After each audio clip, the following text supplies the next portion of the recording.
जल में। मेरो मन तुम साथे लीनो मीन वसे जू जल में। ओ जिनजी तू मेरा मन में तू मेरा दिल में। मारू मन परमात्मा साथे केवू रंगावू જોઈએ? પાણી સાથે કે માછલી જેવું કે ભેંસ જેવું? પાણી સાથે સંબંધ ભેંસનો પણ છે અને માછલીનો પણ છે.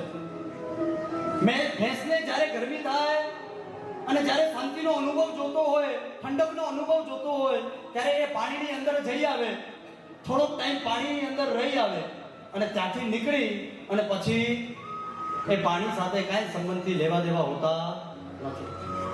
આપણે અહીંયા કદાચ પરમાત્મા ભક્તિમાં છે, અહીંયાથી બહાર જશું, શું પરમાત્માને હવે ભૂલી જવાના છે કે હંમેશા માટે યાદ રાખવાના છે કે પરમાત્માનું સ્થાન અહીંયા વિરાજમાન કર્યું છે? એ દિલમાં, મનમાં, દિલમાં, રોમ રોમમાં મારા પરમાત્માને વિરાજમાન કરવા છે કે નથી કરવા? તો કહેવાય કે ભેંસ જેવું નહીં પણ માછલી જેવું એ પાણી સાથે સંબંધ જેવો છે. માછલીનો જન્મ પાણીમાં, જીવન પાણીમાં, મૃત્યુ પાણીમાં. અગર પાણી છે તો માછલી છે, પાણી નથી તો માછલી પણ નથી. એ જો પાણી હોય તો જ માછલી